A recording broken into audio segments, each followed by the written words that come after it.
In this video, we're going to learn how to determine the determinant of a 2 by 2 matrix. Let us use this example. We have the matrix 1, 2, 3, 4.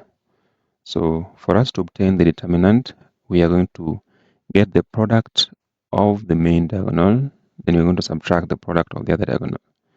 So the determinant of this particular matrix, that is 1, 2, 3, 4, then we denote that using parallel brackets.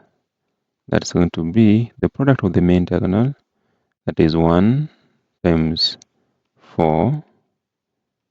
Then we subtract the product of the other diagonal, that is 2 times 3. 2 times 3.